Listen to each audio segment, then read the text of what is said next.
한국에서 호적을 할 때나 미국의 패밀리 센서스 뷰로의 레코드에 보면 이 출생지에 대한 칸이 있어요. 한국과 미국 모두 태어난 곳의 주소를 자세히 적게 되어 있습니다. 예수님의 육신의 부모였던 요셉과 마리아가 살던 곳이 여러분 어디입니까? 갈릴리 나사렛 지방이라고 그러죠. 북쪽 갈릴리 나사렛이었습니다. 그러나 성경에 보면 예수님의 출생지는 유대 지역의 베들레헴으로 되어 있습니다. 지금같이 자동차를 타고 비행기를 타고 이동이 빈번한 곳이 아니었습니다. 그런데 어떻게 예수님이 나사렛에서 태어나지 않으시고 베들레헴이란 동네에서 태어나셨는가? 그 이유를 누가복음 2장은 그 역사적인 상황을 곁들여서 자세히 설명하고 있습니다. 당시 지중해 전 지역을 다스려 로마의 황제는 아우구스투스 황제였어요. 그 황제가 칙령을 내렸습니다. 모든 지방에 자기가 다스린 지역의 모든 백성들은 자기 조상들의 고향에 가서 호적을 등록해야 했습니다. 그래서 요셉은 4절에 보면 이 다윗의 가문이었기 때문에 여러분 지도를 보시면 갈릴리 나사렛 동네에서 유대에 있는 베들레헴이란 다윗의 동네로 등록하러 갔다 그렇게 전했습니다. 그런데 요셉이 자기의 약혼자인 마리아와 함께 베들레헴으로 갔습니다. 지도에서 보는 것처럼 나사렛에서 이게 높은 지형이거든요. 밑으로 내려와서 요단강 뚝을 거쳐서 여리고를 거쳐 예루살렘으로 가는 길이 약 90마일, 키로로 말하면 한 150km 정도 됐습니다. 그런데 이 요단강에서 베들레헴으로 갈 때는 지형들이 이렇게 올라갑니다. 그래서 성경에서 올라갔다 이런 표현을 쓴 것으로 보입니다. 우리 지난주에 이런 그림을 봤는데요. 마리아와 그 요셉이 그 나사렛에서 베들레헴으로 여행을 갔습니다. 왜 말 안 타고 뚜벅뚜벅 걸어갔는지는 잘 모르겠습니다만 어쨌든 두 사람이 그렇게 갔습니다. 성경은 왜 마리아가 출산일에 가까웠는데 그 먼 곳으로 여행을 했는지 말하지 않고 있어요. 침묵하고 있습니다. 아마 혹은 본래 두 사람의 계획이 빨리 호적 등록을 끝내고 출산일 전에 돌아가려고 했는지도 모릅니다. 그런데 예상치 못한 일을 만나서 생각한 것보다 시간이 훨씬 더 오래 걸려서 베들레헴에서 아기를 낳게 되는지 우리는 알 턱이 없습니다. 마태복음 2장 4절에 보면요, 유대 땅을 다스리던 헤롯 왕이 대제사장들과 율법 교사들에게 모아놓고 그리스도가 메시아가 어디에서 태어나실지를 물었습니다. 그런데 성경에 보면 그 사람들이 왕에게 베들레헴에서 태어날 것입니다 이야기를 했어요. 미가서 5장 2절의 말씀에 보면요, 너 베들레헴 에브라다야, 너는 유다의 여러 족속 가운데 작은 족속이지만 이스라엘을 다스릴 자가 네개에서 네개로 나올 것이다. 그의 기원은 아득한 옛날 태초에까지 거슬러 올라간다 이렇게 말씀했습니다. 미가라고 하는 마이카라고 하는 선지자는요, 기원전 BC, Before Christ 8세기 정도에 활약했던 선지자입니다. 예수님이 태어나시기 전에 이미 오래전에 예수님은 어느 동네에서 태어나신다고요? 베들레헴에서 태어나신다는 것을 알려주었습니다. 사람들이 보기에는 그 요셉과 마리아가 나사렛에 주로 살았으니까 아기 나면 나사렛에 태어날 것이 확실한 것처럼 보였습니다. 그런데 이상하게도 태어나기 직전에 로마 황제가 명령을 내렸어요. 조상들의 고향에 가서 호적 등록을 하라. 그리고 요셉은 베들레헴으로 갔는데 이상하게 마리아도 같이 갔습니다. 그리고 베들레헴에서 아기를 낳을 줄은 몰랐죠. 하나님은 이런 것을 오래전에 계획하시고 BC 8세기에 이미 알려주셨습니다. 이렇게 해서 베들레헴에 예수님이 태어나셨어요. 예수님이 태어나신 후에 이 포대기에 쌓여서 동물들의 먹이통인 구유 메인저에 뉘어졌습니다. 마땅히 다른 곳에 계실 곳이 없었기 때문이죠. 근데 본문 8절에 보면 예수님이 태어나신 후에 한 천사가 들에서 이 양떼를 지키는 목자들에게 갔습니다. 주님의 영광이 그들을 비추니 8절에 보시면 그들은 몹시 두려워했다. 9절에 두려워했다 이렇게 했습니다. 당연히 밤하늘에 양을 치고 있는데 천사가 나타나면 두려워했겠죠. 그런데 천사가 그들에게 말했습니다. 목자들에게 두려워하지 말아라. 나는 온 백성에게 큰 기쁨이 될 소식을 너희에게 전해준다. 그 다윗의 동네는요 베들레헴을 이야기합니다. 다윗의 고향이 베들레헴이었거든요. 그 베들레헴에 너희에게 구주가 나셨으니 그는 곧 그리스도 주님이시다 그랬어요. 여러분 친근한 얼굴이죠. 엘리자베스 여왕 손자인 프린스 윌리엄과 또 캐서린 미들턴이 결혼하고 그 첫 번째 아들 낳고 딸을 낳았어요. 이렇게 낳았는데 온 영국의 언론뿐만 아니라 온 세계 언론이 사실을 보도했는데요. 이제 프린스 윌리엄 부인이 진통이 시작됐습니다. 어느 병원에 입원했습니다. 몇 시에 출산했습니다. 이거를 온 세계에다 다 알렸어요. 우리 집안의 아기도 아닌데 그렇게들 다 아는지 모르겠지만 이렇게 했습니다. 그런데 정작 온 세계 구주이신 예수님은 이상하게도요 그 탄생 소식이 들판에 있는 목자들에게 제일 먼저 전해졌습니다. 히브리 문학에 나타나는 것을 보면요 유대 사회에서 목자들은 이 셰퍼드는 관세받는 사람들이었어요. 그렇지만 메시아가 태어난 소식을 제일 먼저 들은 사람은 들에서 양을 치는 목동이었습니다. 셰퍼드였어요. 근데 이 셰퍼드들이 천사가 알려준 소식을 들은 다음에 어떻게 반응했나요, 여러분? 15절에 있습니다. 목자들이 서로 말했어요. 우리가 베들레헴으로 가자. 그리고 베들레헴에 가서 정말 하나님께서 우리에게 알려주신 일이 일어난 일을 봅시다. 그리고 이들은 급히 달려가서 마리아와 요셉과 구유에 누워있는 아이를 예수님을 찾아냈습니다. 찾아내고 성경에 찾아냈다고 그랬어요. 그만큼 이렇게 급히 달려갔습니다. 자, 소식을 듣고 목자들은 달려간 반면에 헤롯 왕은 종교 지도자를 아까 다 불러가지고 어디서 태어났는지 물었잖아요. 베들레헴에서 난 거 알았습니다. 그러나 그는 예수님이 자신의 정치적인 입지를 어렵게 할 사람으로 라이벌로만 생각했습니다. 당시 성전에 종교 지도자들이 많이 있었는데요. 그 종교 지도자들은 어떻게 생각했을까요? 아니 말구유에서 태어난 예수님이 어떻게 자기들의 정치적인 그 입지를 새롭게 할 그런 메시아로 여겼을까? 생각지도 못할 일이죠. 그러니까 거의 이런 소식을 무시했습니다. 이렇게 지위가 높은 사람들, 지체가 높은 사람들에겐 좋은 소식이 전해져도요 이들의 반응은 하나님이 생각하신 반응이 아니었습니다. 반면에 들판에서 양을 치는 목자들은 어떤 반응을 보였습니까? 이들은 세상에서 인정하는 지위가 있는 사람들이 아니었습니다.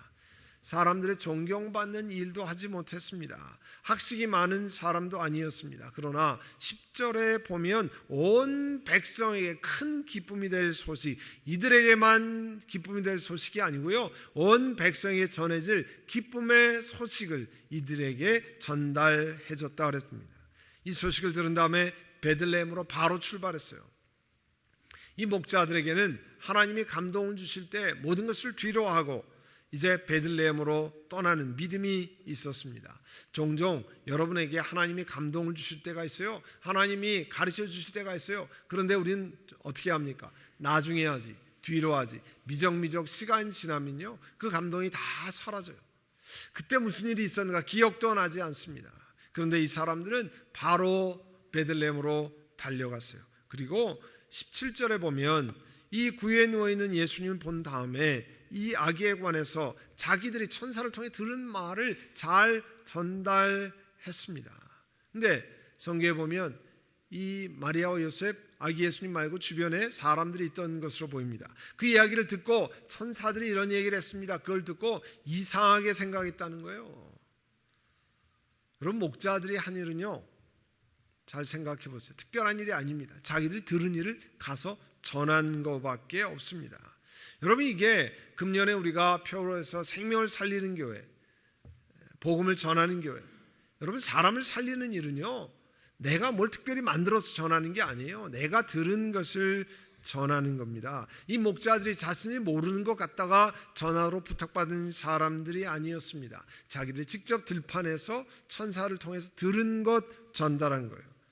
여러분, 사람들에게 예수님을 알리는 것도 마찬가지예요. 새로운 거 공부해서 알리는 게 아니고요, 내가 경험한 예수님, 내가 만난 예수님을 전하는 겁니다. 이 이야기를 듣고 아기 예수님 옆에 있던 사람들이 목자들의 이야기를 듣고 이상하게 생각했어요. 그렇지만 요셉과 특별히 마리아는, 성경의 마리아는 19절에 보면 이 모든 말을 고이 간직하고 마음속에 곰곰이 새겼다 했습니다. 많은 사람들이 중요한 이야기를 듣습니다. 여러분, 주일 예배에도 중요한 메시지, 하나님 말씀을 듣습니다. 한쪽 귀로 듣고 한쪽 귀로 다 흘려보낸 사람이 있는가 하면, 반면에 그 마음에 하나님 말씀을 새겨놓고 곰곰이 돌아보는 사람들이 있습니다. 우리 개신교가 조선에 전파되기 전에 이 한반도에는요, 겨울에 가면 동지라고 하는 절기를 지냈어요. 12월 22일, 이 겨울이 이르렀다고 하는 뜻을 가진 절기를 지냈습니다. 동지가 되면 많이 먹는 게 뭐가 있죠? 동지 팥죽을 먹습니다.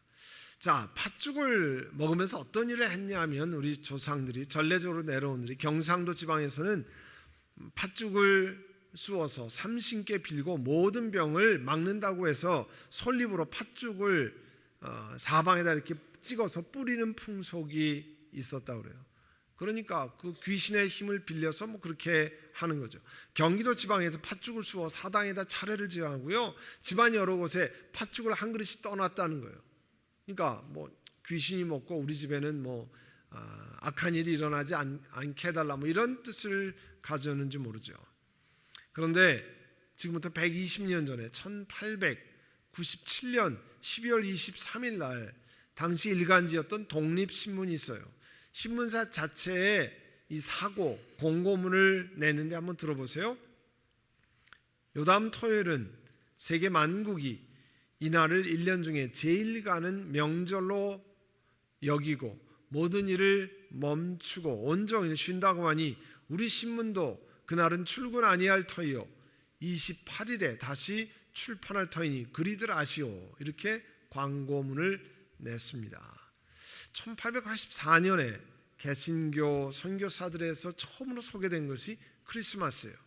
그 크리스마스가 19세기 후반 양력이 도입되면서요, 동지를 대신해서 조선에 조금씩 정착한 연말 풍속이 됐습니다.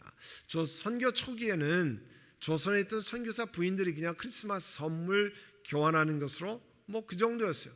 그런데 이것이 교회를 중심으로 행사가 점차, 우리도 오늘 오후에 3시에 성탄 이브 음악 예배 드리잖아요. 또 지난주에 크리스마스 패전트, 자녀들이 크리스마스 패전트 했어요. 이제 이런 행사들이 교회에서 하고 주변 사람들 인바이트하고 하니까 조선 사람들도 선조들도 크리스마스를 알기 시작했습니다. 1899년에 대한 그리스도인 회보라고 하는 그런 잡지에는 이런 글이 써 있어요. 크리스마스 근처에 여러 동네 사람들이 남녀노소 없이 성탄절 행사를 구경하기 위해서 이 교회당 문이 다 상하도록 사람들이 들어왔다는 거예요. 그렇게 적혀 있었습니다. 또 선교다 언더우드 부인이 쓴 책 상투의 나라라고 하는 책에는요, 크리스마스 전날에 왕비께서, 명성황후께서 우리의 그리스도인들의 성대한 축제와 그 기원, 그 의미가 어떻게 거행되는지 대해서 이야기를 해달라, 이렇게 요청을 했다는 내용이 담아 있습니다. 우리 여기 계신 분들 많이 한국에 학교 다니면서 연말에 이 성탄 카드를 보낼 쯤이면 크리스마스 실이라는 것을 구입한 경험이 있습니다.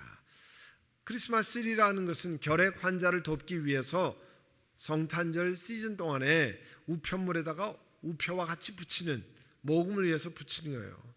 이게 우리나라에 제일 처음 만든 게 아니고요. 이게 첫 번째 크리스마스 일인데요. 덴마크에서 만들었습니다. 이 덴마크의 우체국 서기가 가만 보니까 성탄절 카드를 많이 보내는데 그 당시에 많이 만연했던 이 튜버클로시스라고 하는 폐결핵 환자들을 돕기 위해서 크리스마스 일을 만들었으면 좋겠습니다 하고 제안을 해가지고요. 우체국장 그리고 덴마크 국왕의 허락을 받았습니다. 1904년에 처음으로 가운데 덴마크 국왕의 그 사진이 들어있고요. 위에 제가 발음은 어떻게 하는지 모르겠습니다만 JULEN이라고 하는 그 뜻이 데니시로 덴마크어로 크리스마스라 그런 뜻이에요. 크리스마스 씨를 만들어서 많은 돈을 모금해서 결핵 환자들을 돕는 일을 했습니다. 그만큼 이 성탄절이라는 것은 이 땅에 죽어가는 사람들을 살리기 위해서 한 거잖아요. 이 크리스마스 일도 예수님이 이 땅에 오심을 목자들에게 같이 정말 구세주가 세이비어가 필요한 사람들에게서 하나님께서 그들에게 전해주셨습니다. 우리 크리스마스 일을 통해서도 죽어가는 사람들을 살리기 위해서 이 모금을 성탄절에 크리스마스 일이라고 그래서 했습니다. 일제시대에는요 정말 많은 결핵 환자가 있었다고 전해집니다. 우리들이 어렸을 때만 해도 주변에 학교에 폐결핵 환자가 굉장히 많았습니다. 친구들 가운데 요양서에 가고 학교 못 다니고 직장 그만두는 사람이 많았어요. 그러니 1920년대 30년대 얼마나 결핵 환자가 많았겠습니까? 치료도 제대로 못하고 죽어가는 사람이 많았는데 이 한반도에 대부분의 환자가 청소년들이었다는 거예요. 10대 폐혈액이 걸려서 죽어가는 일이 있었어요. 그때 서울에서 출장했던 선교사 한 분이 자기 아버지 어머니도 선교사였습니다. 셔우드 홀이라고 하는 의사였는데 이분은 한국에서 태어나 자라다가 미국에 와서 공부를 하고 캐나다 토론토에서 이과대학을 졸업한 다음에 이제 뉴욕에서 이 폐결핵 전문 의사가 됐어요. 이분이 한반도에 와보니까 한국에 와보니까 형편없거든요. 결핵 환자가 너무 많아 수많은 학생들이 죽어가는 걸 너무 안타깝게 생각했습니다. 그래서 황해도 해주시에 그 황해도 앞바다가 보이는 그곳에 해주 구세병원 노턴 메모리얼 하스피털이라고 하는데요. 여러분 해주에 있는 구세 세상을 구한다 Saving the World 그런 뜻을 가지고 있는 병원을 만들었어요.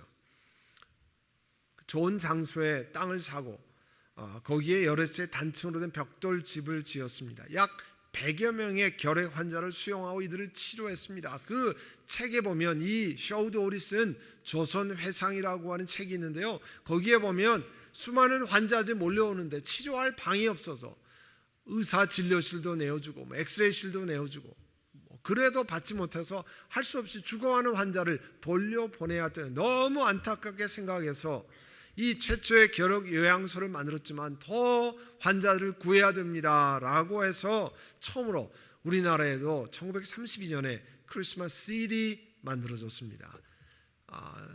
중간에 보면 Good Health 또 위에는 Christmas and New Year Greeting이라고 하고 있는데요.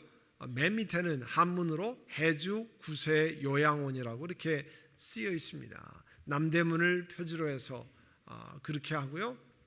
이제 계속해서 한 9년 동안 이렇게 해서 돈을 모아가지고 결핵 환자를 도왔는데 그때 크리스마스에 했습니다.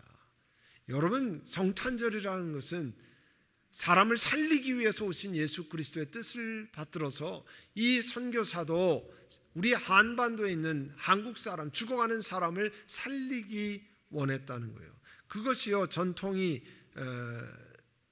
내려왔다가 해방 후에도 1949년에 성탄절쯤에 만든 거기에 보면 그때도 축성탄이라고 써 있어요. 그 전통이 계속되어서 지금은 크리스마스이 나오지만 축성탄이란 말은 다 빠져 있습니다. 그만큼 예수님이 오신 그 성탄절의 소식은 기쁜 소식이었어요. 이 셔우드 홀 선교사 가정이 참 귀한 가정입니다. 아버지 윌리엄 제임스 홀, 어머니 로제타 셔우드 홀.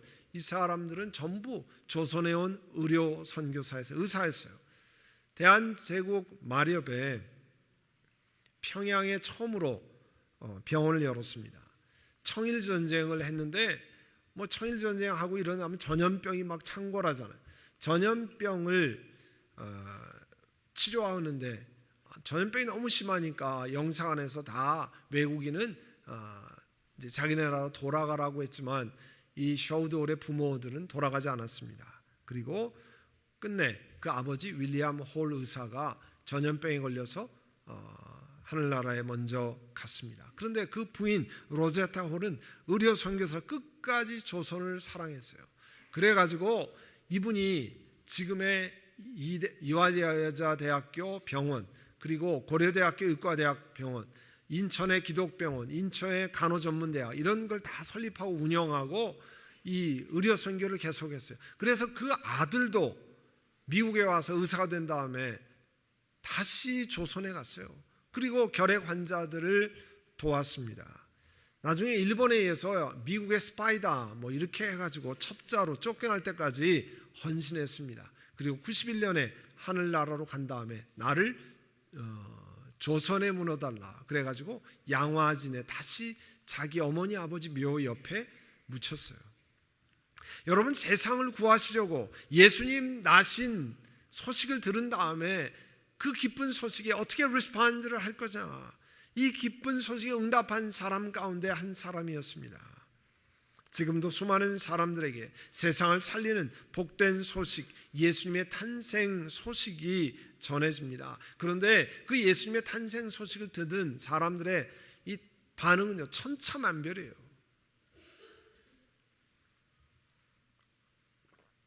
먼저는 예수님 탄생하실 때 헤롯 왕과 같이 예수님의 태어나심을 듣고도 아예 예수님을 없애버리려고 하는 그런 노력, 지금도 전 세계에 퍼져 있습니다. 예수님에 관한 소식을 들어도 목자들이 전할 때 예수님 주변에 있던 사람이 이상하게 생각했다고 그러잖아요. 지금도 복된 소식을 들었지만 이상하다고 생각하는 사람이 있어요. 여러분이 소식을 전하면 너나 잘 믿어, 나는 상관이 없다 하는 사람들이 많이 있습니다.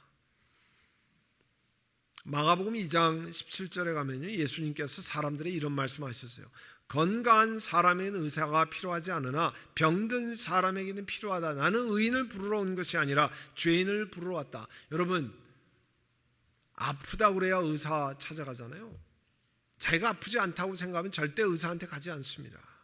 자신이 영원한 사망이라고 하는 중병에 들렸다고 생각해서 건짐 받아야 되겠다고 생각하는 사람은 영원의 의사 되신 예수 그리스도 앞에 찾아옵니다. 그런데 나는 환자라고 생각지 않고 생각하는 사람은 주님 앞에 영원의 의사인 예수님께 당연히 나오지 않습니다. 오늘 본문 20절에 보면요, 베들레헴에 태어나신 예수님 만나러 왔던 목자들이 베들레헴에 찾아가서 그들이 했던 또 다른 반응 하나를 전하고 있습니다. 목자들이 가서 보니까 천사들이 이야기한 것처럼 그대로 예수님이 탄생하셨군요. 그 다음에 그 일이 그대로 일어났거든요. 돌아가면서 하나님께 영광을 돌리고 하나님을 찬미했다고 그러는 거예요. 우리들도 누군가에 의해서 우리가 영원히 사망하는 빚을 진 사람들인데 그 빚을 사해 주기 위해서 예수님이 이 땅에 오셨습니다 하는 소식을 들었습니다. 여러분은 긍정적으로 반응해서 이 자리에 나와 있습니다. 그런데 또 그 복된 소식을 듣고 앞으로의 삶을 어떻게 반응하시겠습니까? 여러분, 이 반응은 저 같은 목사가 되어야 된다, 선교사가 되어야 된다, 아까 셔우드홀 같은 선교사가 되어야 한다 말씀을 드리는 게 아닙니다. 여러분이 주어진 시간, 건강, 재주, 물질, 지식, 열정, 지혜, 아이디어, 그것이요 다 하나님이 주신 것을 인정하고 고백하는 일입니다. 내가 내 삶의 주인이 아니라 나는 스튜어드입니다, 관리자입니다 라는 생각이 정착이 되면요, 세상에 살아가는 시각이 달라져요. 여러분, 관리인은 주인의 뜻을 먼저 묻습니다. 주인이 어떻게 하기를 돌아봐요. 주인이 원하는 방향으로 관리하려고 합니다. 영어 표현에 이런 게 있어요. Where God guides, He provides. Where God leads, He provides. 하나님이 안내를 하시면 하나님이 공급하십니다. 하나님이 인도하시면 그분이 공급자가 됐습니다. 여러분, 하나님의 인도함을 따라 한 걸음 한 걸음 이 땅을 걸어가면 여러분 나머지 인생이 얼마 남았는지 모르지 않습니까? 여러분 인생이 10년일지 20년일지 40년일지 모릅니다. 그동안에 하나님께서 여러분의 관리자로 주신 재능, 시간, 건강, 물질, 지혜, 학식 이런 걸 어떻게 사용하시겠습니까? 여러분 것처럼 여러분 마음대로 하시겠습니까? 아니면 주님이 나에게 주신 그 관리자로 잘 사용하시겠습니까?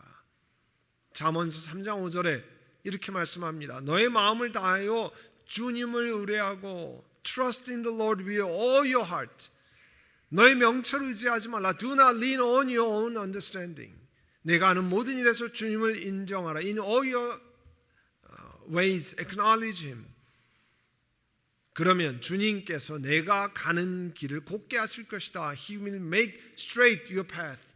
사랑하는 성도 여러분, 여러분 인생에 하나님이 부르실 때 하나님, 내가 하나님의 관리자입니다. 하나님이 내게 모든 것을 주셨습니다.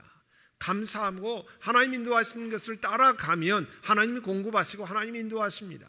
오늘 주님께서 여러분에게 마치 목자에게 예수님 탄생하신 소식을 알려주시지, 하나님께서 여러분 부르실 때 여러분 어떻게 응답하시겠습니까? 기쁜 소식에 하나님의 부르심에 어떻게 응답하실 것을 이제 생각하시고 또 이 해를 마무리 짓고 새해를 맞으신 여러분 되시기를 바랍니다. 기도하겠습니다.